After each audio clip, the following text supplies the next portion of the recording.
Pemirsa, komika Panji Pragiwaksono segera diperiksa Polda Metro Jaya atas konten stand up-nya bertajuk Mensrea. Saat ini polisi telah periksa 10 orang saksi dan ahli terkait dengan laporan terhadap Panji. Selamat malam atasan Presiden Republik Indonesia. Polda Metro Jaya segera menjadwalkan pemeriksaan pada komika Panji Pragiwaksono buntut konten stand up Mensrea yang dilaporkan oleh beberapa pihak. Saat ini, polisi telah memeriksa 10 saksi dan ahli yang berkaitan dengan konten dan substansi yang ada pada materi Mensrea Panji Pragiwaksono. Meski demikian, polisi belum menentukan kepastian waktu untuk memeriksa Panji karena saat ini masih memprioritaskan pengumpulan keterangan saksi dan ahli. Informasi tambahan terkait dengan pelaporan yang kami terima, saat ini kami sedang melakukan proses permintaan keterangan terhadap para saksi, kemudian beberapa ahli yang berhubungan dengan konten yang dipublish tersebut. Saat ini kami sudah melakukan pengambilan keterangan terhadap 10 orang. Baik itu saksi maupun para ahli yang sehubungan dengan substansi konten tersebut. Kami terus mengagendakan pemeriksaan terhadap ahli-ahli yang lainnya maupun saksi yang berhubungan dengan konten tersebut. Karena ada beberapa laporan polisi dan pengaduan yang masuk ke Polda Metro Jaya. Saat ini sudah tercatat 3 laporan polisi dan 2 pengaduan masyarakat yang berhubungan dengan hal tersebut. Sebelumnya, komika Panji Pragiwaksono dilaporkan ke polisi atas materi stand up-nya dalam tayangan bertajuk Mensrea. Ia dilaporkan karena dianggap kontennya menimbulkan kegaduhan publik. Total ada 3 laporan terhadap Panji yang masuk ke Polda Metro Jaya. Dari Jakarta, Ismalia Leman Ainus melaporkan. Dengan pelaku jambret di Pekanbaru Riau dikeroyok warga setelah melakukan aksi jambret hingga membuat korban meninggal dunia. Pelaku mengejar korban dan menarik paksa tas milik korban hingga korban terjatuh.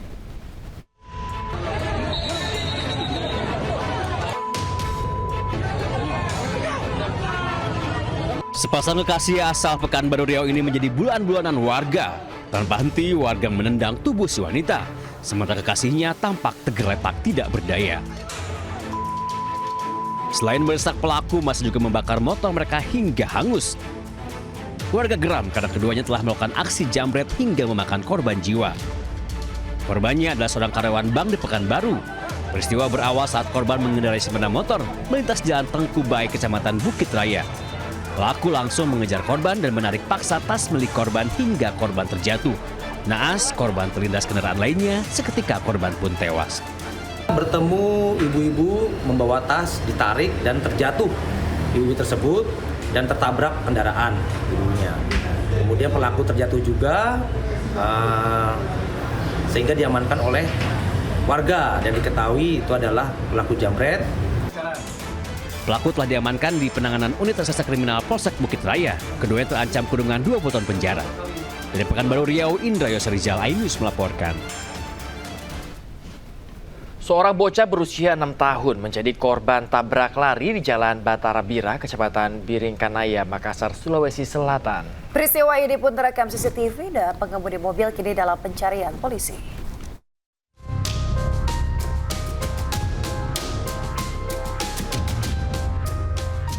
Inilah rekaman CCTV detik-detik seorang bocah berusia 6 tahun ditabrak sebuah minibus saat hendak menyeberang jalan di Jalan Batara Bira, Kecamatan Biringkanaya, Makassar, Sulawesi Selatan. Dalam rekaman terlihat korban yang saat itu berada di tepi jalan tiba-tiba berlari ke tengah jalan untuk menyeberang. Naas, dari arah samping sebuah minibus melaju dan langsung menabrak tubuh korban. Akibat benturan keras, sang bocah terpental sejauh kurang lebih 10 meter hingga akhirnya tergeletak tak berdaya di tengah jalan. Ironisnya, bukan membantu korban, pengemudi minibus justru langsung meninggalkan lokasi kejadian. Korban pun akhirnya dievakuasi warga dan dilarikan ke RSUD Daya Makassar untuk mendapatkan perawatan medis.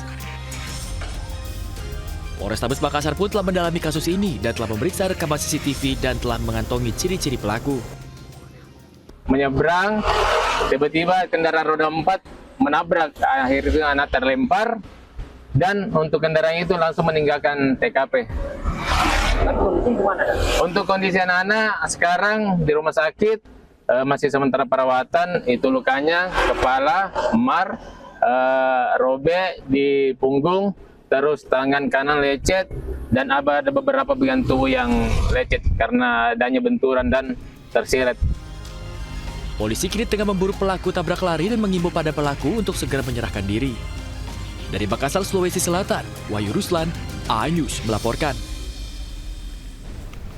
Seorang janda 4 anak ditemukan tewas di rumahnya di Ponorogo, Jawa Timur. Ya, diduga pelaku pembunuhan adalah anak kandungnya yang kecewa dan juga dendam.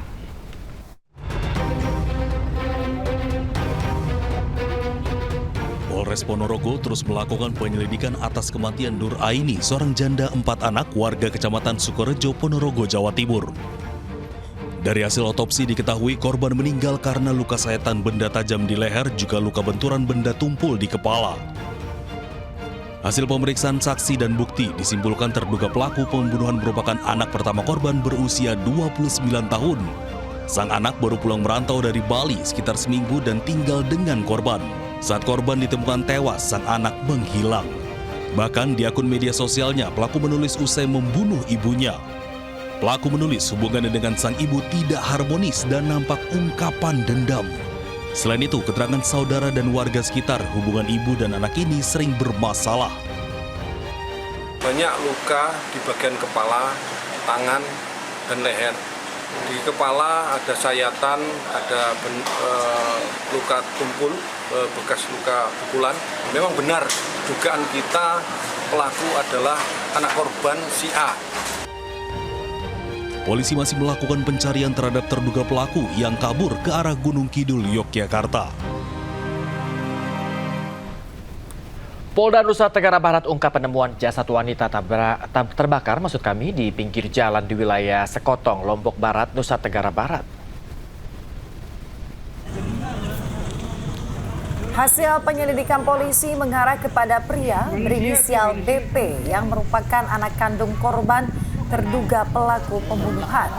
Pelaku menghabisi nyawa ibu kandungnya saat korban tengah tertidur di kamarnya di wilayah Mojo, Kota Mataram. Usai melakukan aksinya, pelaku membeli BBM jenis Pertalite dan membakar tubuh korban di pinggir jalan. Pelaku nekat bunuh dan juga bakar korban karena kesal tidak diberi uang sebesar 35 juta rupiah untuk membayar hutang. Akibat perbuatannya, pelaku terancam hukuman seumur hidup. Karena motifnya saya tadi, yang pelaku memiliki hutang piutang, namun tidak diberikan uang sesuai permintaan pelaku kepada ibunya. Apakah ada pengaruh dari narkotika? Bisa jadi, sehingga pelaku sedemikian sadisnya kepada korban. Kita ke informasi lain, pemirsa. Polisi sebut Reza Arab Oktavian berada di tempat kejadian perkara saat kekasihnya Lula Lava meninggal di apartemennya. Ya, polisi pun telah memeriksa Reza Arab pada Senin malam hingga Selasa dini hari.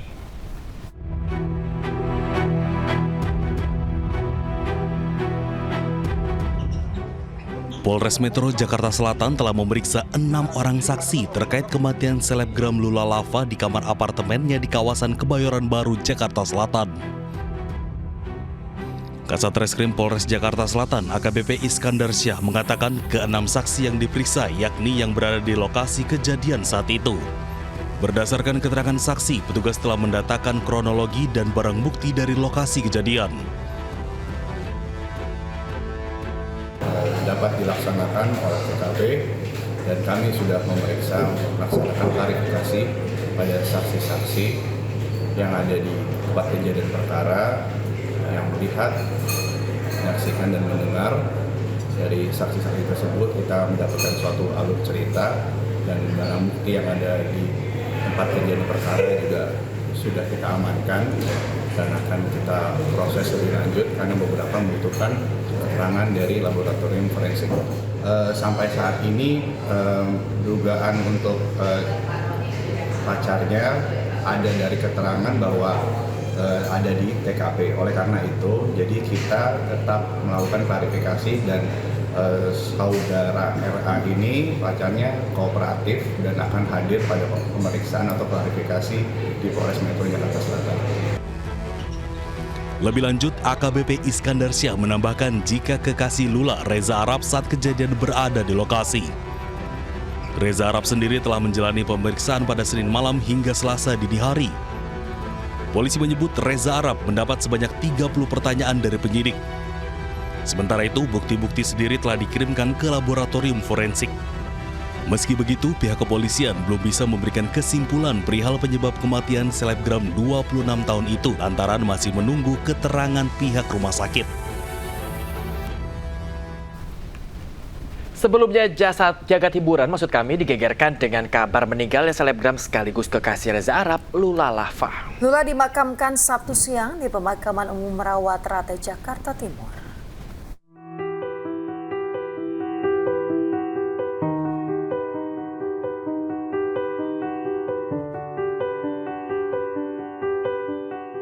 Semua udah tahu, semoga kita kirim doanya juga buat Lula.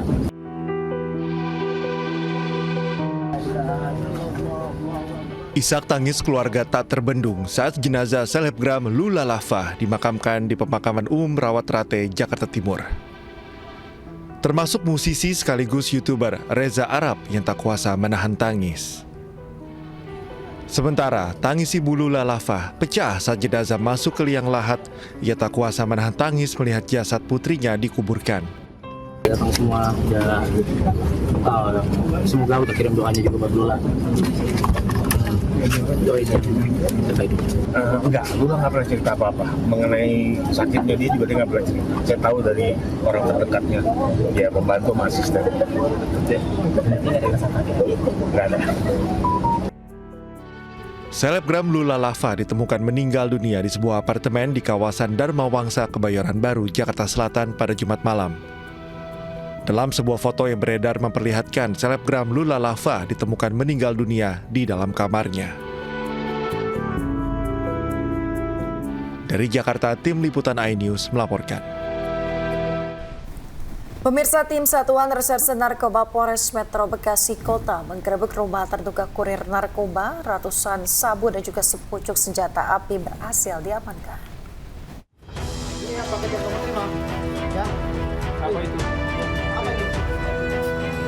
Video amatir ini merekam aksi tim Satuan Reserse Narkoba Polres Metro Bekasi Kota saat menggerebek rumah bandar sabu di wilayah Kabupaten Cirebon, Jawa Barat. Polisi mengamankan ratusan gram sabu yang dibungkus dalam kado ulang tahun bersama satu pucuk senjata api rakitan beserta 3 amunisi. Selain itu, polisi juga mengamankan 2 pria dewasa yang diduga sebagai kurir narkoba. Dari hasil interogasi, polisi berhasil mengamankan seorang bandar narkoba di wilayah Cilengsi, Kabupaten Bekasi. Dari tangan si bandar, ratusan gram sabu kembali berhasil diamankan. Dari kedua orang tersebut, kita amankan barang bukti 2 linting ganja berat 1,7 gram. Selain mengamankan ratusan gram sabu, polisi juga mengamankan ribuan butir obat-obatan ilegal yang dijual secara bebas. Semua pelaku telah diamankan di Polres Metro Bekasi Kota dengan ancaman penjara seumur hidup. Dari Bekasi, Jawa Barat, Rahmat Hidayat, iNews melaporkan. Pemirsa, suara ledakan mengiringi kebakaran pabrik karet pembuatan sendal di kawasan Kecamatan Medan Deli, Kota Medan, Sumatera Utara. Dugaan sementara api berasal dari ruangan bahan dasar pembuatan sendal.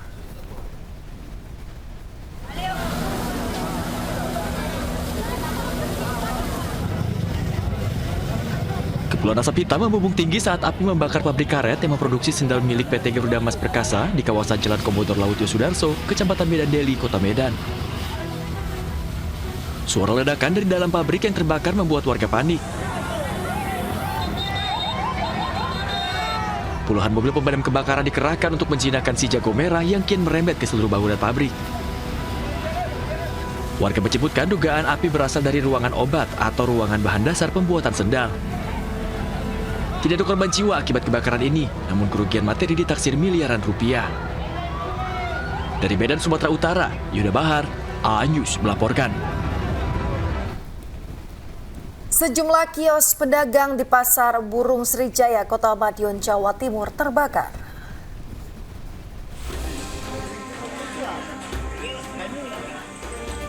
Empat kios di Pasar Burung Srijaya, Kota Madiun, Jawa Timur ludes terbakar. Banyaknya barang mudah terbakar membuat api cepat membesar.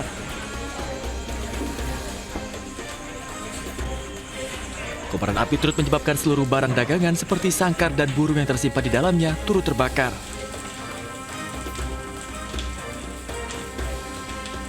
Sejumlah mobil pemadam kebakaran diterjunkan ke lokasi.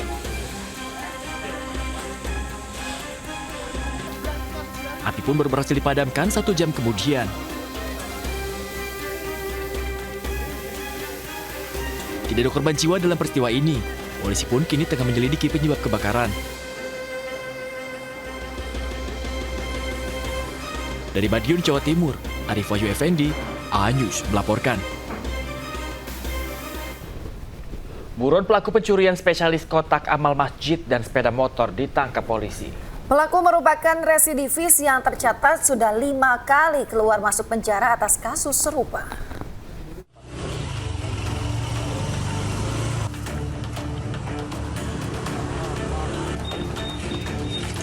Tim Opsnal Polsek Lubuk Begalung berhasil menangkap pelaku pencurian di kawasan Gaung, Kota Padang, Sumatera Barat. Pelaku yang merupakan residivis kasus pencurian kotak amal dan curanmor tercatat sudah 5 kali keluar masuk lembaga pemasyarakatan atas kasus yang sama. Sebelumnya, aksi pelaku terekam kamera pengawas di salah satu masjid di kawasan Lubuk Begalung, Kota Padang.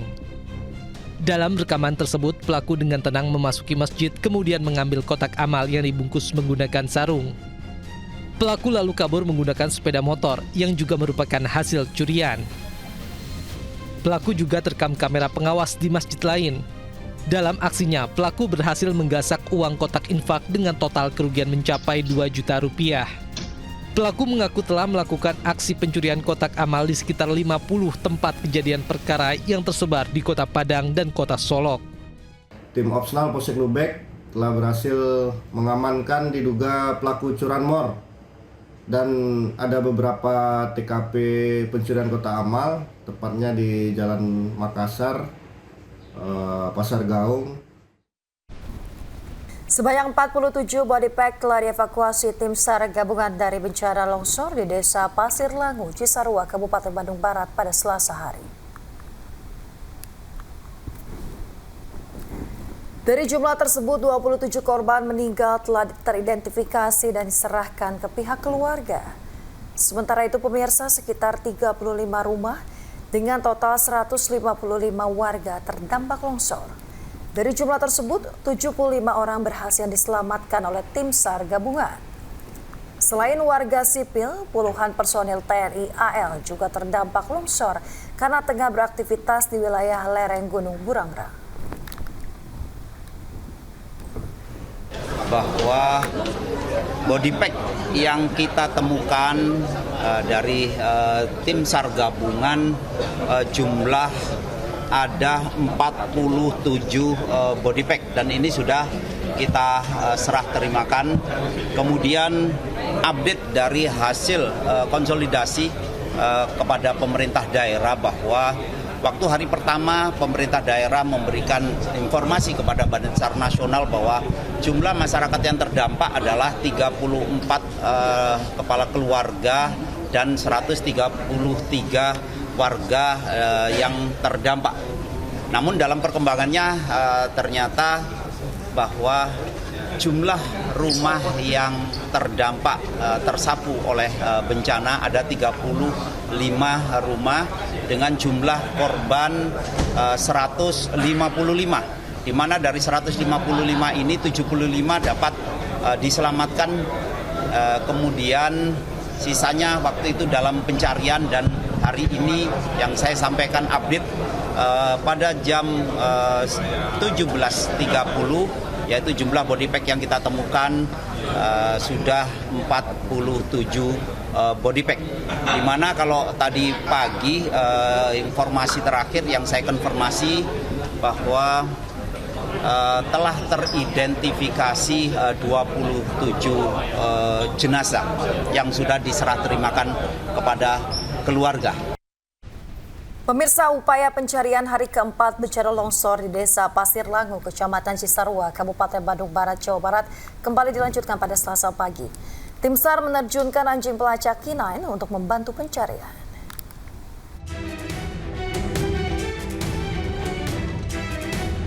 Tim SAR gabungan kembali melakukan upaya pencarian korban longsor di Desa Pasir Langu, Kecamatan Cisarua, Bandung Barat, Jawa Barat, Selasa pagi. Di hari keempat ini, petugas menerjunkan 12 ekor anjing pelacak guna membantu proses pencarian. Fokus pencarian dilakukan di sektor A dan B2 Desa Pasir Langu berdasarkan penemuan korban terbanyak di area tersebut. Untuk upaya mempercepat evakuasi, 13 alat berat eskavator juga dikerahkan ke lokasi longsor.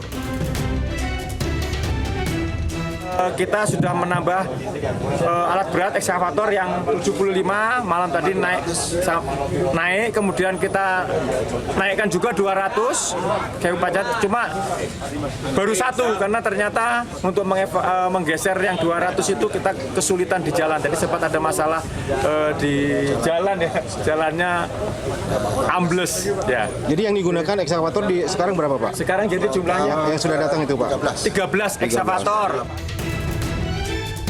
Tim gabungan telah berhasil mengevakuasi 38 kantong jenazah.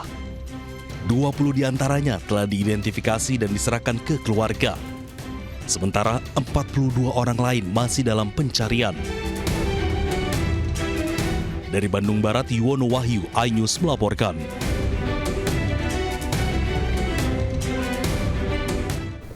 Pemirsa, ratusan korban longsor masih bertahan di posko pengungsian di Desa Pasir Langu, Cisarua, Kabupaten Bandung Barat. Lantas seperti apa kondisinya di hari keempat ini? Berikut laporan jurnalis Naura Syafiko dari lokasi. Di hari keempat sejak bencana longsor di Desa Pasir Langu, Kabupaten Bandung Barat, para pengungsi masih menempati posko pengungsian utama yang berada di Balai Desa Pasir Langu, Kabupaten Bandung Barat. Dan ini merupakan salah satu ruangan, yaitu adalah gor yang digunakan oleh para pengungsi untuk beristirahat dan juga beraktivitas sehari-hari selama di pengungsian utama ini.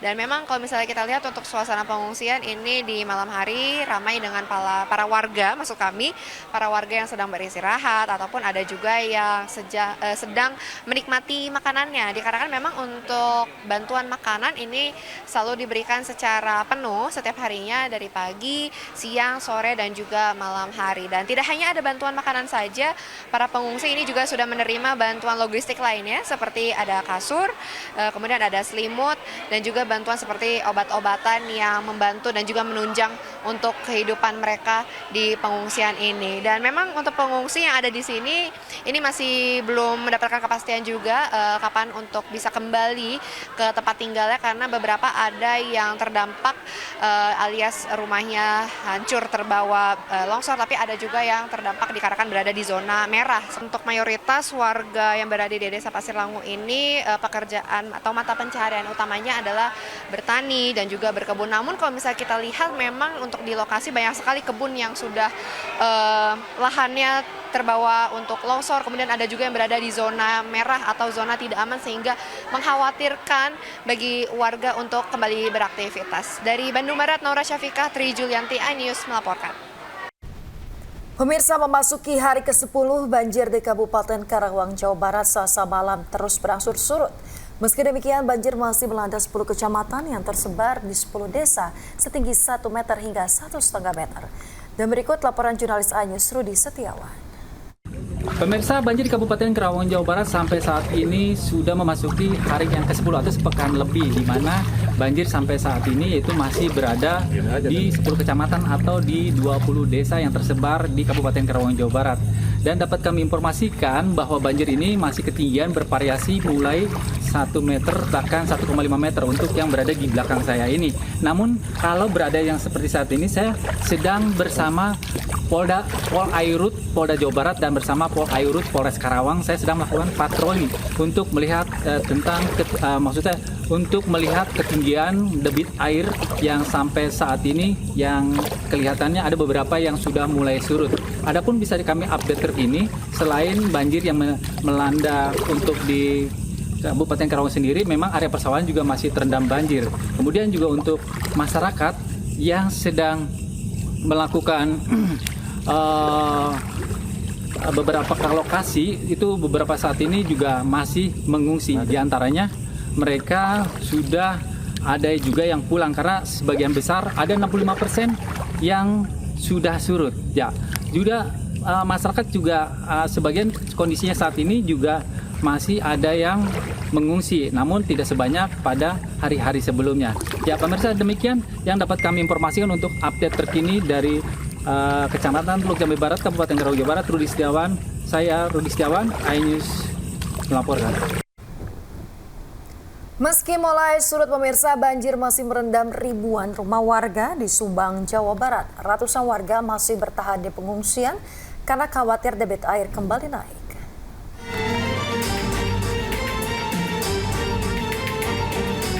Meskipun sudah berangsur surut Selasa malam, banjir di Kabupaten Subang sendiri masih merendam lebih dari 2.000 rumah di 5 kecamatan, yaitu Kecamatan Pamanukan, Blanakan, Pusaka Nagar, Legon Kulon, dan Sukasari. Ketinggian banjir kini tinggal 50 cm. Sementara di 2 kecamatan yaitu Ciasem dan Pusaka Jaya, banjir sudah surut sepenuhnya. Meski demikian, lebih dari 100 warga masih bertahan di pengungsian di bawah flyover Jalan Pantura Pamanukan. Warga belum bisa kembali ke rumah karena kediamannya belum bisa ditempati. Selain itu, mereka khawatir banjir kembali melanda permukiman mereka. Ya, alhamdulillah sedikit-sedikit. Mudah-mudahan malam bisa pulang. Ini udah malam berapa Bu? Malam kedua. Yang dibutuhkan apa sih Bu begitu? Hah? Yang dibutuhkan apa sih? Yang dibutuhkan alhamdulillah makanan penuh. Ya, makanan ringan, makanan nasi alhamdulillah penuh sampai malam. Penuh. Cuman yang dibutuhkan ini pempes, saya minta kayu putih buat selimut anak-anak. Kan di sini banyak anak-anak, kasihan pada kedinginan kalau tidur. Ya, mudah-mudahan mah cepat pulang ke rumah aja, Pak lah, doain supaya ntar malam jangan hujan lagi. Para pengungsi berharap bantuan selimut hingga minyak kayu putih agar bisa menghangatkan udara dingin di bawah flyover. Sementara itu kebutuhan makanan sudah terpenuhi. Dari Subang, Jawa Barat, Yudi Heriawan Juanda, iNews melaporkan. Pemirsa, ratusan rumah di Kabupaten Indramayu, Jawa Barat masih terendam banjir. Ketinggian air mencapai 1 meter.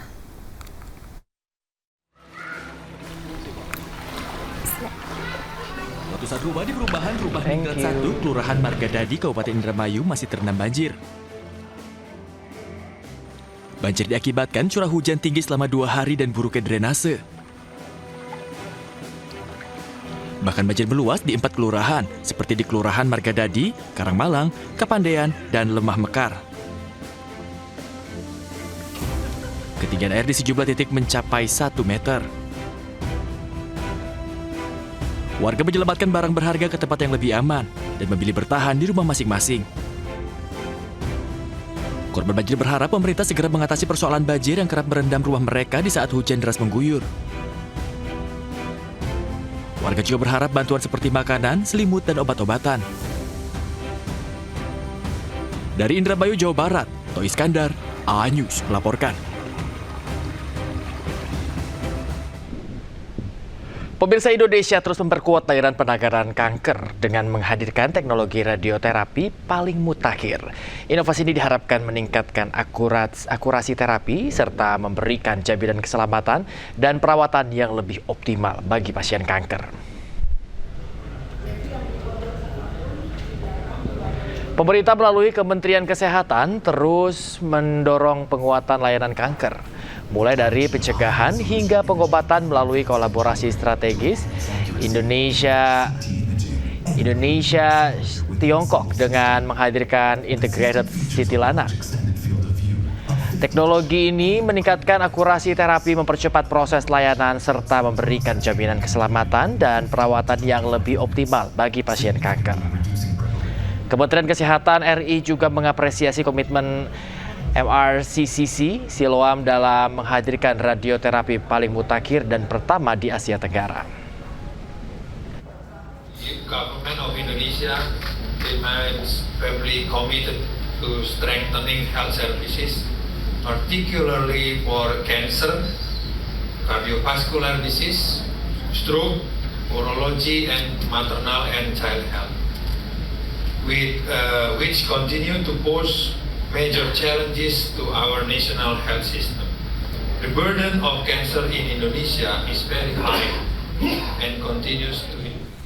Polda Metro Jaya periksa akademisi Rocky Gerung dalam kasus fitnah ijazah. Di hadapan penyidik, Rocky mengaku tegas mengatakan sebuah penelitian tidak ada unsur pidana.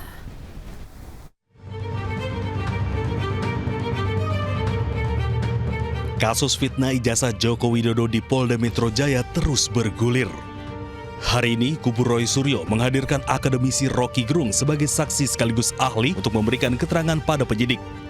Sebagai ahli yang meringankan Roy Suryo CS, Rocky Gerung menjelaskan tentang metodologi penelitian yang dilakukan Roy Suryo CS.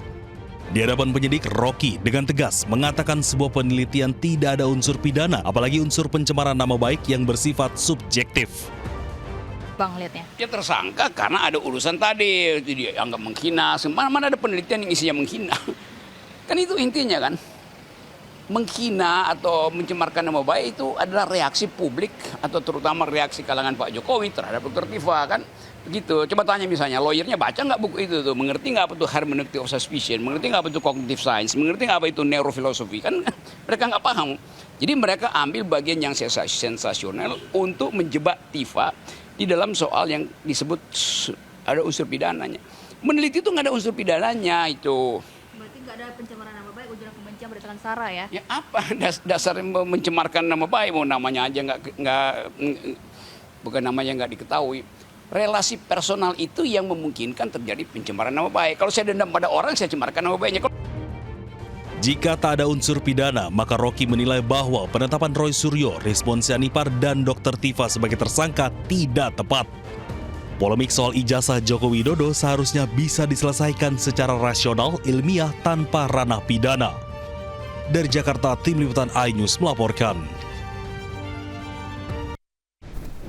Sementara itu pemirsa, Ketum Jokowi Mania Andi Azwan menilai Rocky Gerung hanya jelaskan soal metodologi penelitian terhadap ijazah Joko Widodo. Andi juga sebut hal itu bukan substansi yang akan dipertimbangkan oleh penyidik. Dengan kapasitas dari saudara Rocky Gerung ini, pertanyaan saya, beliau ini sebagai saksi ahli di bidang apa? Dan kompetensinya apakah ada? Kan seorang saksi ahli itu harus mempunyai suatu kompetensi yang dibuktikan dengan sertifikat, ya, ataupun dengan katakanlah ijazahnya, ya, bukan sesuatu yang katakanlah hanya masalah ketenaran, gitu loh. Jadi harus ada tahu juga kompetensinya sebagai saksi ahli di bidang apa untuk itu. Tersangka kasus fitnah ijazah Dr. Tifauzia Tiasuma klaim telah pegang ijazah asli pemirsa di mana lulusan Universitas Gadjah Mada Fakultas Kehutanan untuk mencari pembanding ijazah Jokowi. Dr. Tifa juga klaim ijazah UGM sulit dibohongi dan tidak bisa dipalsukan. Menyentuh ya, ijazah yang sangat indah dan sangat berharga, asli, dan seketika saya mengetahui bahwa inilah ijazah yang betul-betul asli. 3 hal sudah di-spill sama Mas Roy dan diteliti juga sama Mbak Rismon. 3 hal ya yang utama, yaitu satu adalah watermark, ya, ada watermark yang sangat jelas. Ini replika, jadi kalau yang asli jelas sekali, ya, usia 40 tahun tapi masih sangat jelas. Kemudian ada emboss, ya, emboss itu adalah cap ceklok, ya, cap ceklok. Yang ada gunanya, ini bukan hiasan, ini ada gunanya. Jadi emboss atau cap ceklok ini mengunci tanda tangan rektor ini. Dan tembus ke belakang. Ya, ini kalau replika jadi nggak tembus ke belakang. Nah, kalau yang asli tembus ke belakang. Udah dari 2 itu aja udah susah sekali untuk dipalsukan. Ya. Roy Suryo CS respon laporan yang dilakukan Egy Sujana dan Damai Haryalubis dengan ilustrasi tuyul dan jin ifrit. Respon diduga menjadi sinyal pecah kongsi antar sesama tersangka kasus fitnah ijazah Joko Widodo.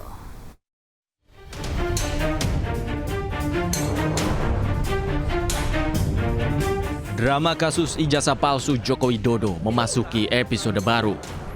Keretakan relasi antar para tersangka kasus ijazah Jokowi mulai terlihat. Kali ini, tersangka yang menempuh restoratif justice Egy Sujana dan Damai Harilubis melaporkan Roy Suryo dan kuasa hukumnya Ahmad Hozinuddin atas dugaan fitnah dan pencemaran nama baik. Menanggapi hal itu, Roy Suryo justru membalasnya dengan sebuah gambar ilustrasi dua tuyul menemui jin ifrit. Jadi kemarin saya dan Bang Aka dilaporkan, jawaban saya cuma ini aja. Dah, gambar ini aja. Simak gambar ini baik-baik. Saya hanya menindaklanjuti artikel yang ditulis oleh Pak Lukas Luarto. Itu adalah jurnalis senior, dulu mantan ketua IJTI Aliansi Jurnalis Independen Indonesia. Udah, jadi waktu itu di tangga ini saya hanya mengatakan kita kehilangan dua tuyul gitu. Jadi nanti kalau prosesnya dilanjutkan, berarti Polda Metro Jaya harus memproses dua tuyul. Ya gitu. Itu aja udah. Jadi kalau tuyul bisa dipidana, ya udah tuyulnya aja dipidana. Tidak menyebut nama, saya hanya mengatakan dua tuyul. Jadi tulisan dari Mas Lukas Luarto waktu itu adalah dua tuyul menemui jin ifrit. Apa artinya? Tanyakan pada yang nulis. Ya, dah itu aja. Entah siapa yang dimaksud tuyul dan jin ifrit oleh Roy Suryo melalui gambar ilustrasi tersebut. Namun, sebelumnya Roy Suryo juga hendak menggugat penghentian penyidikan atau SP3 terhadap Egy Sujana dan Damai Harilubis. Kubu Roy menilai restoratif justice dan SP3 Egy Damai cacat prosedur. Saling lapor dan gugat antar sesama tersangka kasus ijazah Jokowi ini bisa jadi sinyal pecah kongsi. Apalagi saat ini berkas Roy Suryo telah dilimpahkan ke kejaksaan, sementara penyidikan Egy dan Damai Lubis justru dihentikan. Dari Jakarta, tim liputan iNews melaporkan. Pemirsa, kasus dugaan korupsi tata kelola minyak mentah telah memasuki sidang ke-17 dengan total puluhan saksi diperiksa. Gubernur Jakarta periode 2014-2017 Basuki Cahayapurnama atau Ahok menjadi saksi ke-45 dan keterangannya menjadi sorotan dalam persidangan.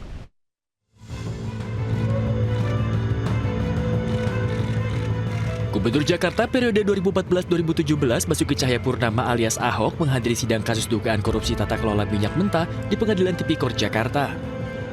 Ahok menjadi saksi kasus yang melibatkan anak saudagar minyak Muhammad Riza Khalid, yakni Muhammad Keri Adrianto Riza.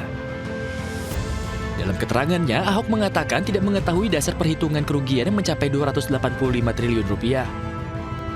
Ahok juga menyinggung soal perubahan aturan oleh Menteri BUMN terkait investasi di bawah 500 juta dolar Amerika tidak perlu melalui Dewan Komisaris.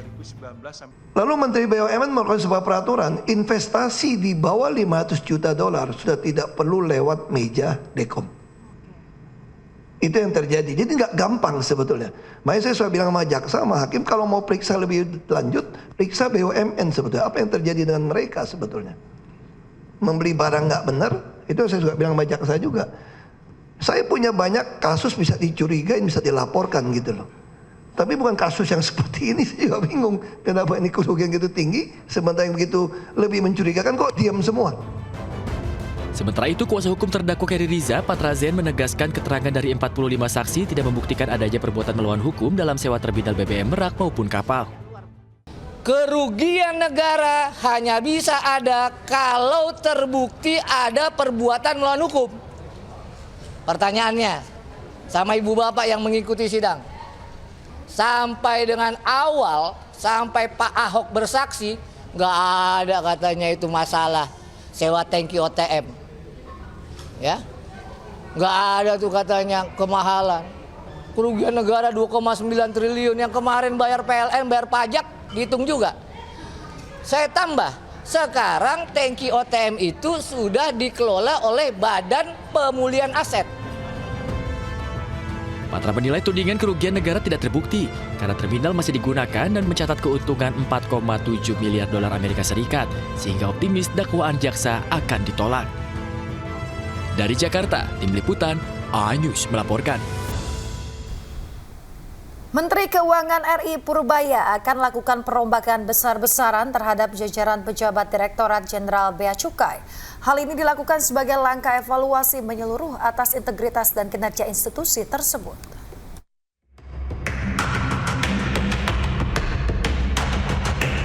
Menteri Keuangan RI Purbaya Yudi Sadewa rencananya bakal rombak hampir seluruh pejabat Direktorat Jenderal Bea dan Cukai, kecuali Dirjen Bea dan Cukai Jaka Budi Utama. Perombakan mencakup seluruh kepala kantor wilayah yang bertugas mengawasi pelabuhan dan aktivitas kepabeanan. Kebijakan itu dilakukan sebagai langkah pembenahan internal organisasi. Selain rotasi jabatan, Purbaya juga akan menonaktifkan sementara sejumlah pejabat, khususnya yang tersandung berbagai kasus hukum maupun tindakan indisipliner. Langkah ini diambil guna memastikan proses evaluasi berjalan objektif serta menekan potensi praktik menyimpang, termasuk yang melibatkan perusahaan-perusahaan bermasalah di sektor kepabeanan. Tapi yang jelas nanti beberapa pejabat itu saya rumahkan aja. Pak, habis ini mau ketemu agenda Pak Baldi ya Pak ya? Untuk message bahwa kita serius tahu. Jadi pejabat di 4 pelabuhan besar, 1, 2, 3, 4 pelabuhan, 5 pelabuhan besar kita ganti semua. Sementara itu, Purbaya juga tekankan bahwa kebijakan tersebut merupakan pesan tegas agar jajaran Bea Cukai bekerja lebih serius dan profesional. Ia juga mendorong pemanfaatan teknologi termasuk kecerdasan buatan untuk mendeteksi praktik under invoicing yang merugikan negara. Dari Jakarta, Raharjo Patmo, iNews melaporkan. Menkeu RI Purbaya berharap Deputi Gubernur BI Thomas Jiwandono bisa mempertimbangkan kepentingan fiskal dalam penyusunan kebijakan moneter. Sementara itu, usai ikuti rapat paripurna DPR RI hari Selasa, Thomas mengaku bakal selaraskan antara kebijakan fiskal dan moneter.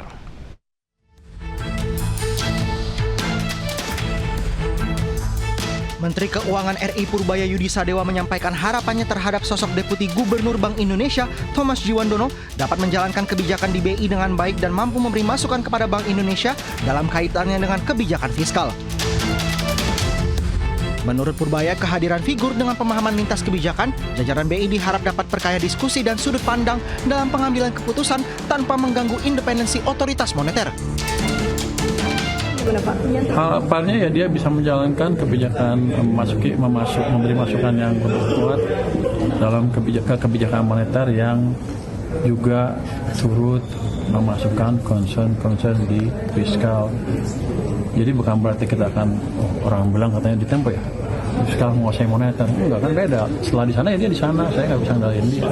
Cuman kan kalau pemikirannya lebih luas, dia bisa memberikan makna yang berbeda ke diskusi di kebijakan moneter sana. Sebelumnya Purbaya mengaku menjagokan Thomas untuk terpilih sebagai Deputi Gubernur Bank Indonesia. Hal itu disampaikan Purbaya setelah sidang terbuka Satgas Debottlenecking Senin kemarin. Dari Jakarta, Raharjo Patmo, iNews melaporkan. Pemirsa, komika Panji Pragiwaksono segera diperiksa Polda Metro Jaya atas konten stand up-nya bertajuk Mensrea. Saat ini polisi telah periksa 10 orang saksi dan ahli terkait dengan laporan terhadap Panji. Selamat malam atasan Presiden Republik Indonesia. Polda Metro Jaya segera menjadwalkan pemeriksaan pada komika Panji Pragiwaksono buntut konten stand up Mensrea yang dilaporkan oleh beberapa pihak. Saat ini, polisi telah memeriksa 10 saksi dan ahli yang berkaitan dengan konten dan substansi yang ada pada materi Mensrea Panji Pragiwaksono.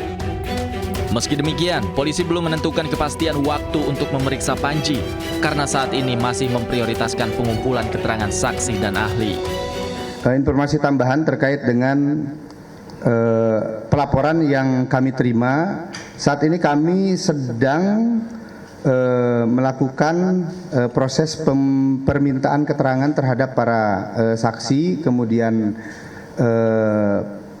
beberapa ahli yang berhubungan dengan konten yang dipublish tersebut. Saat ini kami sudah melakukan pengambilan keterangan terhadap 10 orang. Baik itu saksi maupun para ahli yang sehubungan dengan substansi konten tersebut. Kami terus mengagendakan pemeriksaan terhadap ahli-ahli yang lainnya maupun saksi yang berhubungan dengan konten tersebut. Karena ada beberapa laporan polisi dan pengaduan yang masuk ke Polda Metro Jaya. Saat ini sudah tercatat 3 laporan polisi dan 2 pengaduan masyarakat yang berhubungan dengan hal tersebut. Sebelumnya komika Panji Pragiwaksono dilaporkan ke polisi atas materi stand up-nya dalam tayangan bertajuk Mensrea. Ia dilaporkan karena dianggap kontennya menimbulkan kegaduhan publik. Total ada 3 laporan terhadap Panji yang masuk ke Polda Metro Jaya. Dari Jakarta, Ismalia Leman Ainus melaporkan. Pakar Hukum Tata Negara Ferry Amsari mengatakan konteks Mensrea mengandung unsur edukasi politik agar pemilih lebih bijak dan kritis. Sementara Direktur Eksekutif LBH Jokowi Perkasa Firdaus Oibowo menyampaikan bahwa kritik tetap harus disertai norma dan menghindari unsur sara. Panji melakukan pendidikan politik bahwa orang-orang tidak boleh memilih pemimpinnya atas apa yang dilihatnya dalam ibadahnya. Itu sudah jadi tren di beberapa pemilu. Tiba-tiba calon presiden rajin sholat, datang ke masjid, bukan tidak boleh. Tapi jangan hanya itu saja, kata Panji. Clear kok kalau nonton betul-betulan ya, dengan tidak ada keinginan yang lain. Jadi pendidikan politik yang dia tekankan, dan kebetulan asbabun nuzul ayat yang saya bacakan tadi itu clear juga berkaitan dengan orang-orang yang suka menampilkan dia nih ibadah nih. Lalu orang-orang itu dikutuk oleh Tuhan dengan kalimat ini. Celakalah mereka yang beribadah itu. Celaka katanya. Makanya dalam hal ini juga celakalah orang-orang yang menjadikan politik dan ibadah seolah-olah bukan sesuatu yang punya nilai. Dia hanya menjual ketaatannya untuk mempengaruhi pemilih.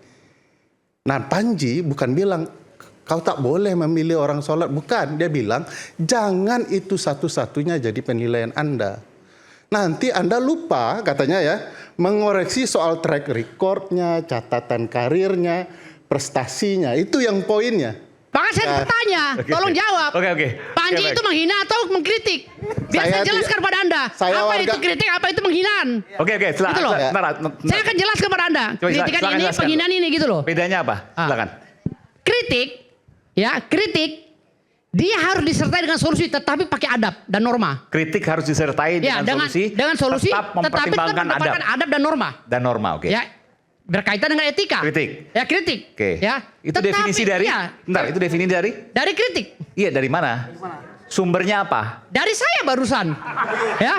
Jadi saya nggak pernah lebar, saya nggak akan melebar kemana-mana karena saya nggak mau so pinter ya. Oke. Tetapi kalau hinaan, sebentar saya izinkan saya ketawa. Kalau hinaan itu sudah mengarah kepada personal. Nah, saya pikir Anda ngutip disertasi siapa, tesis siapa. Lo enggak, saya nggak biasa meniru orang karena saya udah cerdas sendiri. Ngapain saya niru orang? Jadi orang yang harus niru saya. Orang harus niru saya. Ngapain saya pakai bapak mana orang? Pengetahuan saya sendiri gitu. Pemirsa, selain penetapan Deputi Gubernur Bank Indonesia, DPR RI juga tetapkan Adis Kadir sebagai calon hakim Mahkamah Konstitusi dari unsur DPR RI.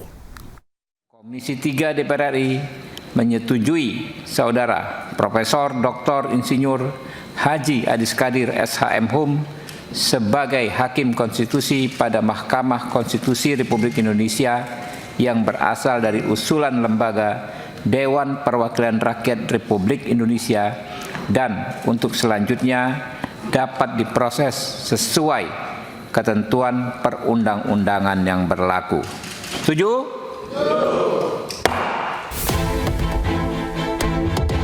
Dalam rapat paripurna yang digelar hari ini di Gedung DPR RI, Adis Kadir resmi menjadi calon hakim Mahkamah Konstitusi. Adis menggantikan Hakim MK Arief Hidayat yang akan pensiun pada 3 Februari 2026.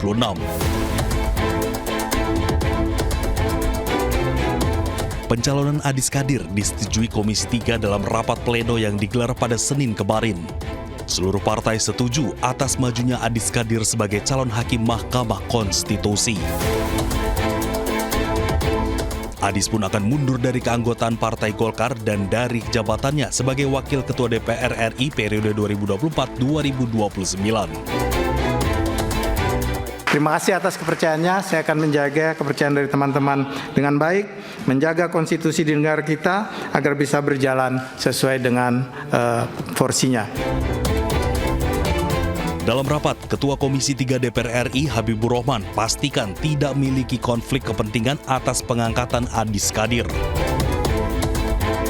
Dari Jakarta, Tim Liputan iNews melaporkan.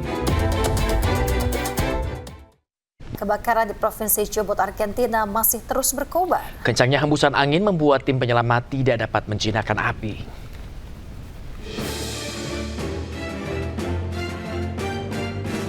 Provinsi Chubut memperingatkan bahwa kebakaran hutan di daerah Villa Lago Rivadavia, Argentina masih terus berkobar. Petugas pemadam kebakaran dan sukarelawan berusaha mengendalikan api di tengah kepulan asap tebal. Angin yang kencang membuat petugas gabungan tidak dapat menguasai lahan yang terbakar seluas 35.000 hektar ini.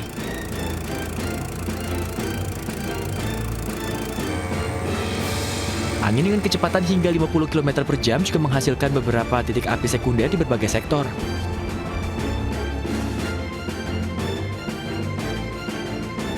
Gubernur Chubut meminta pemerintah untuk mengevaluasi pemecatan otoritas Taman Nasional Los Alerces dengan alasan dugaan kelalaian dalam pengelolaan kebakaran hutan yang telah melanda daerah tersebut selama beberapa minggu. Pemirsa, api berkorbar usai ledakan terjadi di sebuah pabrik biskuit di Yunani. 5 orang tewas akibat insiden ini.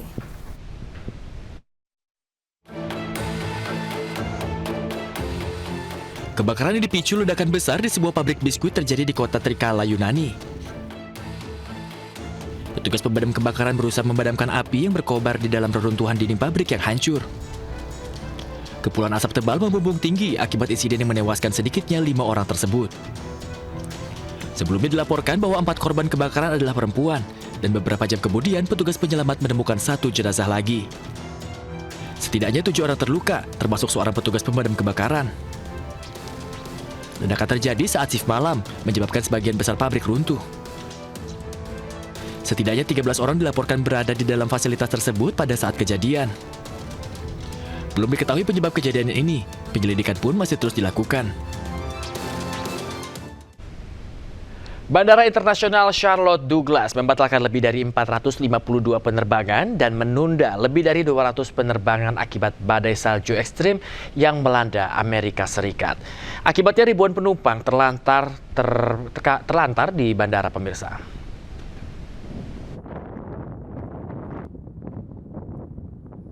Sejumlah petugas bandara melakukan pembersihan landasan pacu di Bandara Internasional Charlotte Douglas dari timbunan salju. Sejumlah alat berat dikerahkan guna mempercepat pembersihan salju dan landasan. Menurut laporan, badai salju ekstrim menyebabkan setidaknya 452 penerbangan dibatalkan dan lebih dari 200 penerbangan tertunda dan menyebabkan bandara ditutup sementara.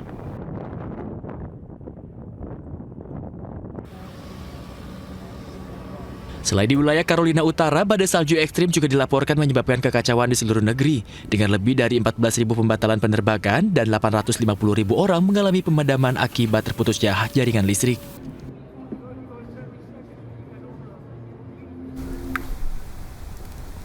Kekacauan terjadi di Minneapolis saat polisi dan aktivis anti-ICE bentrok. Presiden Donald Trump menuduh wali kota Minneapolis telah menghasut pemberontakan melalui retorika arogan.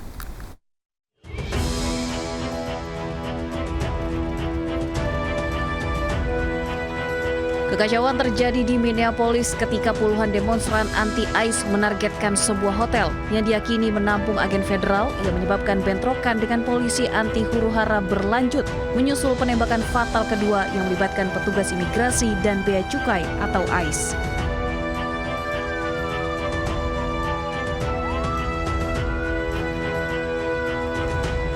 Polisi yang tiba kemudian menggunakan granat kejut dan gas air mata hingga beberapa orang ditangkap. Demonstrasi ini terjadi setelah penembakan terhadap Alex Pretty, seorang pekerja medis berusia 37 tahun oleh agen ICE pada hari Sabtu. Presiden Amerika Serikat Donald Trump menuduh wali kota Minneapolis menghasut pemberontakan melalui retorika arogan. Gedung Putih menyatakan Presiden Trump tidak ingin melihat adanya kekerasan di jalanan Amerika Serikat. President Trump does not want any Americans to lose their lives in the streets of America and in American communities across the country. He believes what happened on Saturday is a tragedy. Governor Walz and again the mayor, who have been encouraging these left-wing agitators to come out and to harass and to dox and to threaten ICE and to make this conversation about and smear lies about federal law enforcement. Gedung Putih kini menunggu kerjasama penuh dari Gubernur Walz dan Frey untuk menyerahkan semua warga asing ilegal yang ditahan oleh otoritas lokal kepada agen federal. Sejumlah pria bersenjata melepaskan tembakan di lapangan sepak bola di Meksiko Tengah. 11 orang tewas, 12 lainnya terluka. Sejumlah penembak melepaskan tembakan di lapangan sepak bola di Meksiko Tengah. 11 orang dilaporkan tewas dan 12 lainnya terluka. Wali Kota Salamanca mengatakan para penembak tiba di akhir pertandingan sepak bola. 10 orang tewas di tempat kejadian dan 1 lainnya meninggal di rumah sakit, dan di antara korban luka terdapat wanita dan juga anak di bawah umur. Kantor Kejaksaan Negara bagian Guanajuato mengatakan sedang menyelidiki dan berkoordinasi dengan otoritas federal untuk memperkuat keamanan di daerah tersebut.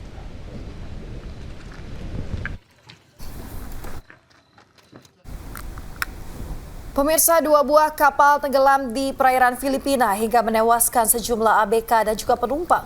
Proses evakuasi pun berlangsung dramatis.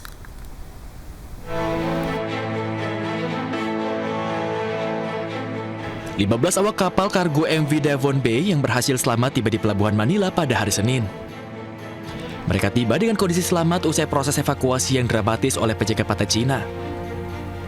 Para korban selamat sebelumnya telah dipindahkan ke PCG bersama dengan jenazah 2 anggota kru yang meninggal. Para korban selamat menduga bahwa fenomena teknis yang dikenal sebagai likuifaksi, di mana kelembapan dalam muatan menyebabkan muatan tersebut berperilaku seperti cairan. Dilaporkan kapal tersebut miring ekstrim dan mengirimkan sinyal bahaya. Beberapa kapal komersial internasional bergabung dalam misi penyelamatan dan pencarian. Sementara upaya penyelamatan masih berlangsung di lepas pantai Basilan di Filipina Selatan, usai sebuah feri yang membawa lebih dari 350 orang tenggelam di dekat Zamboanga pada hari Senin. Akibat insiden ini sedikitnya 18 orang tewas dan puluhan lainnya hilang. Para penyelamat menarik penumpang feri ke atas kapal penyelamat di atas lepas pantai Zamboanga. Beberapa perahu penyelamat dikerahkan ke area tersebut mencari di perairan sekitarnya. Kapal MV Trisha Christine 3 diberangkatkan dari kota Zamboanga menuju Pulau Jolo pada Minggu malam dengan membawa 332 penumpang dan 27 awak. Sekitar 4 jam kemudian kapal tersebut mengirimkan sinyal bahaya sebelum tenggelam di laut yang tenang sekitar 1 mil laut dari desa Baluk-Baluk di Basilan. Penyebab kejadian ini pun masih belum dapat dipastikan dan masih terus diselidiki. Menlu Sugiono menyebut dengan bergabungnya Indonesia menjadi anggota Dewan Perdamaian atau Board of Peace, Indonesia diharuskan membayar iuran $1 miliar Amerika Serikat atau 17,7 triliun rupiah.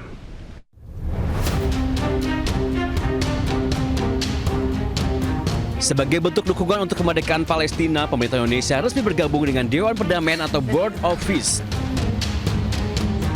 Menteri Luar Negeri Sugiono mengungkapkan salah satu kewajiban yang harus dipenuhi Indonesia adalah membayar iuran sebesar $1 miliar Amerika Serikat atau sekitar 17,7 triliun rupiah. Menlu menyebut iuran tersebut salah satunya digunakan untuk menyelesaikan masalah di Gaza, Palestina.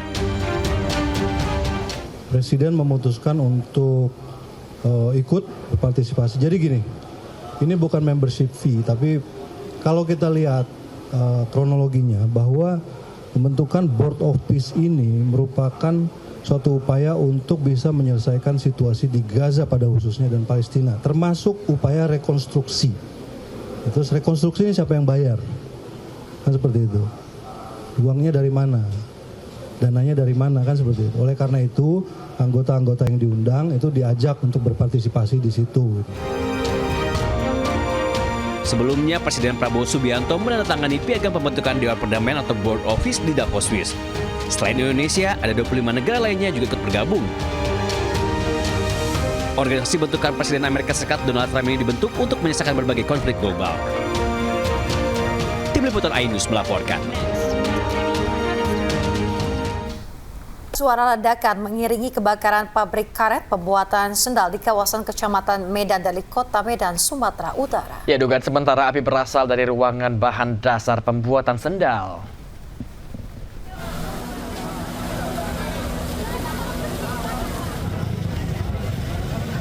Kepulan asap hitam membumbung tinggi saat api membakar pabrik karet yang memproduksi sendal milik PT Garuda Mas Perkasa di kawasan Jalan Komuter Laut Yosudarso, Kecamatan Medan Deli, Kota Medan. Suara ledakan dari dalam pabrik yang terbakar membuat warga panik. Puluhan mobil pemadam kebakaran dikerahkan untuk menjinakkan si jago merah yang kian merembet ke seluruh bangunan pabrik. Warga menyebutkan dugaan api berasal dari ruangan obat atau ruangan bahan dasar pembuatan sendal. Tidak ada korban jiwa akibat kebakaran ini, namun kerugian materi ditaksir miliaran rupiah. Dari Medan, Sumatera Utara, Yuda Bahar, iNews melaporkan.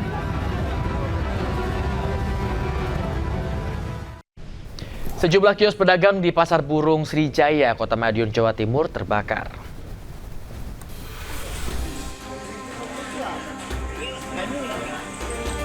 Empat kios di Pasar Burung Srijaya, Kota Madiun, Jawa Timur ludes terbakar. Banyaknya barang mudah terbakar membuat api cepat membesar. Kobaran api turut menyebabkan seluruh barang dagangan seperti sangkar dan burung yang tersimpan di dalamnya turut terbakar.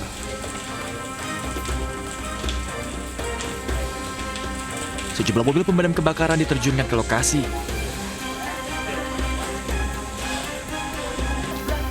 Api pun baru berhasil dipadamkan 1 jam kemudian.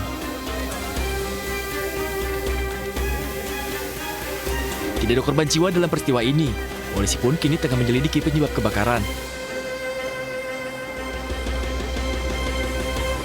Dari Madiun, Jawa Timur, Arif Wahyu Effendi, iNews melaporkan. Pemirsa, ratusan rumah di Kabupaten Indramayu, Jawa Barat masih terendam banjir. Ketinggian banjir mencapai 1 meter, pemirsa.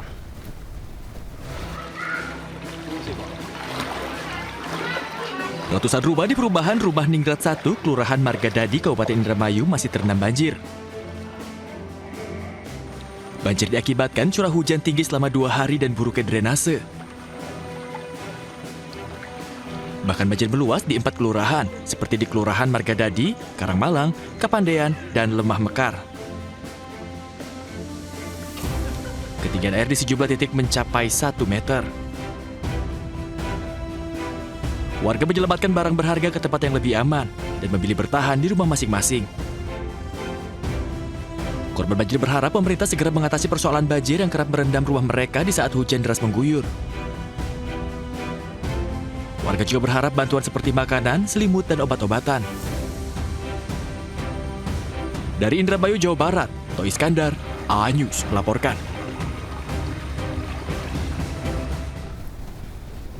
Pemirsa, petugas evakuasi seorang pelajar SMP di Kota Lubuk Linggau, Sumatera Selatan yang terjebak di dalam sumur tua selama 24 jam. Ya, sementara di Semarang, pemirsa, seorang remaja 17 tahun terjatuh ke dalam sumur sedalam 16 meter setelah lari takut dibawa ke rumah sakit jiwa.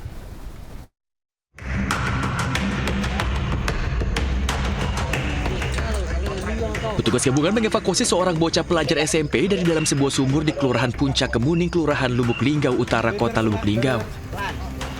Dengan penerangan yang minim, seorang petugas terpaksa masuk ke dalam sumur sedalam 18 meter untuk menyelamatkan korban yang terjebak selama 24 jam.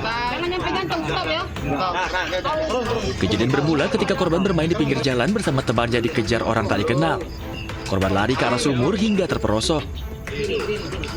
Korban ditemukan setelah dicari oleh orang tua dan rekan-rekannya. Korban berhasil diselamatkan setelah melalui proses evakuasi dramatis selama 1 jam. Korban yang mengalami luka dan lemas lantaran tidak makan dan minum dibawa ke rumah sakit untuk penanganan medis.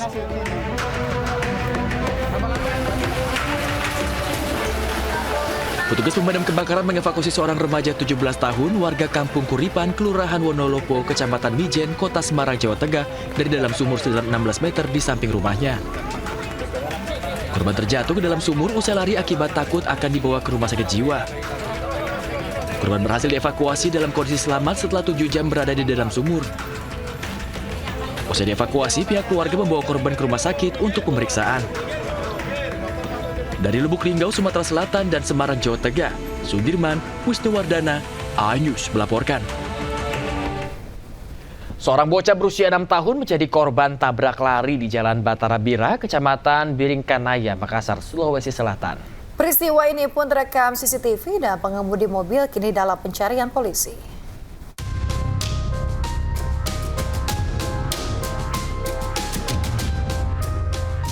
Inilah rekaman CCTV detik-detik seorang bocah berusia 6 tahun ditabrak sebuah minibus saat hendak menyeberang jalan di Jalan Batara Bira, Kecamatan Biringkanaya, Makassar, Sulawesi Selatan. Dalam rekaman terlihat korban yang saat itu berada di tepi jalan tiba-tiba berlari ke tengah jalan untuk menyeberang. Naas dari arah samping sebuah minibus melaju dan langsung menabrak tubuh korban. Akibat benturan keras, sang bocah terpental sejauh kurang lebih 10 meter hingga akhirnya tergeletak tak berdaya di tengah jalan. Ironisnya, bukan membantu korban, pengemudi minibus justru langsung meninggalkan lokasi kejadian. Korban pun akhirnya dievakuasi warga dan dilarikan ke RSUD Daya Makassar untuk mendapatkan perawatan medis. Polrestabes Makassar pun telah mendalami kasus ini dan telah memeriksa rekaman CCTV dan telah mengantongi ciri-ciri pelaku. Menyeberang, tiba-tiba kendaraan roda 4 menabrak, akhirnya anak terlempar dan untuk kendaraan itu langsung meninggalkan TKP. Untuk kondisi anak-anak sekarang di rumah sakit masih sementara perawatan, itu lukanya kepala, memar, robek di punggung, terus tangan kanan lecet dan ada beberapa bagian tubuh yang lecet karena adanya benturan dan terseret. Polisi kini tengah memburu pelaku tabrak lari dan mengimbau pada pelaku untuk segera menyerahkan diri. Dari Makassar, Sulawesi Selatan, Wahyu Ruslan, iNews melaporkan. Pemirsa, pesawat Smart Air jenis karavan PKSNS jatuh di ujung pantai landasan 17 Bandara Dau Aturure, Nabire, Papua Tengah. Ya, kecelakaan diduga karena pesawat hilang tenaga.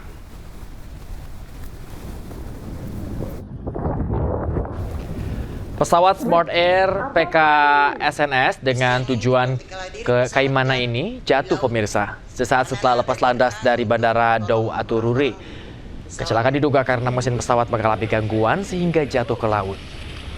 Wakapolres Nabire Kompol Peter Kendek mengatakan seluruh korban selamat dan dibawa ke rumah sakit. Petugas juga telah mensterilkan lokasi kejadian untuk memudahkan evakuasi pesawat.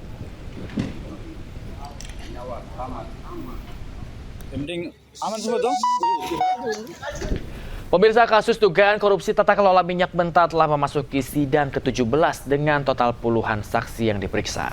Gubernur Jakarta periode 2014 hingga 2017 Basuki Cahayapurnama alias Ahok menjadi saksi ke-45 dan keterangan yang menjadi sorotan dalam persidangan.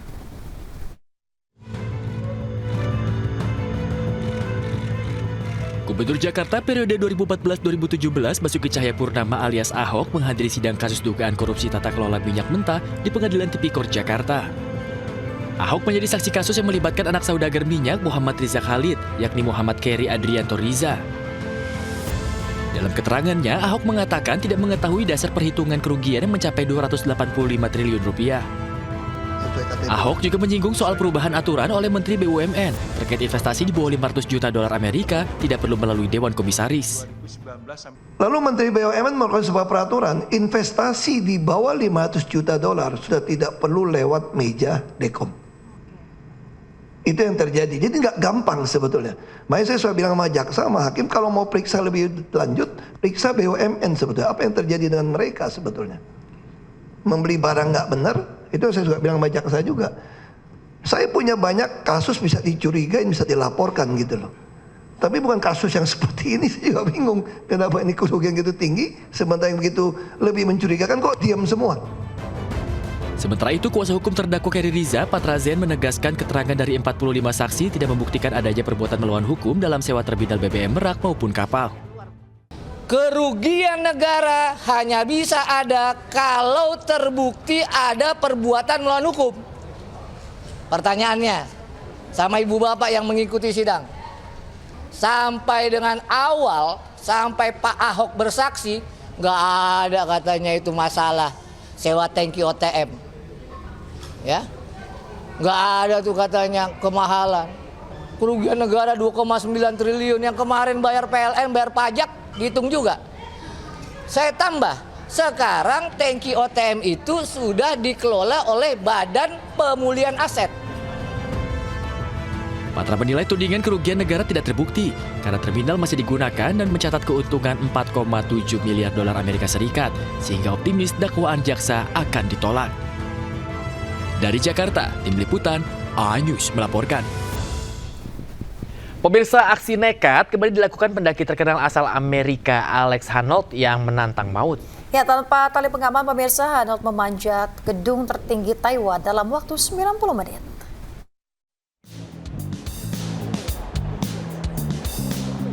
Ya, luar biasa ditunjukkan oleh pendaki asal Amerika Serikat Alex Honnold yang menantang maut dengan memanjat gedung tertinggi di Taiwan tanpa tali pengaman. Gedung setinggi 508 meter atau 101 lantai ini ditaklukkan Honnold hanya dengan kekuatan tangan, kaki, dan ketenangan pikiran. Setiap gerakan menjadi taruhan nyawa, karena kesalahan sekecil apapun bisa berakhir fatal. Pendakian dimulai dari dasar gedung dan berlangsung selama kurang lebih 90 menit. Honnold memanfaatkan bentuk struktur gedung sebagai pijakan di tengah ketinggian. Angin kencang dan kondisi cuaca menjadi tantangan tambahan. Namun dengan kontrol dan presisi tinggi, Honnold terus melaju hingga mencapai puncak. Aksi ini menjadi salah satu pertunjukan free solo paling beresiko, sekaligus menegaskan status Alex Honnold sebagai salah satu atlet panjat terhebat di dunia.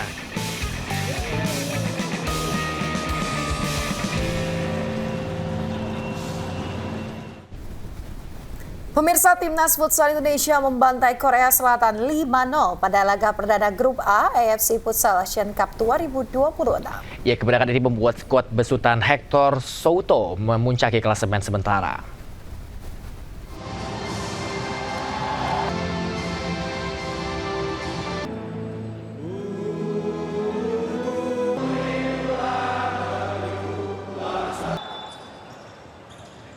Timnas Futsal Indonesia membantai Korea Selatan pada laga perdana Grup A AFC Futsal Asian Cup 2026 di Indonesia Arena Jakarta pada Selasa malam.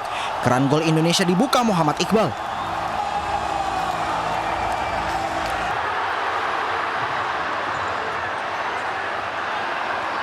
Lalu pada menit ke-11 Indonesia berhasil menambah skor dengan gol dari Rio Pangestu.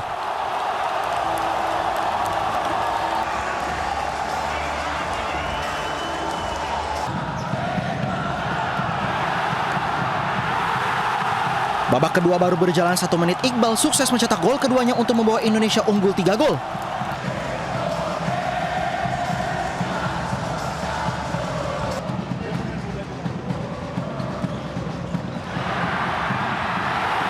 Skuad besutan Hector Souto kian menjauh lewat sontekan Israr Megantara.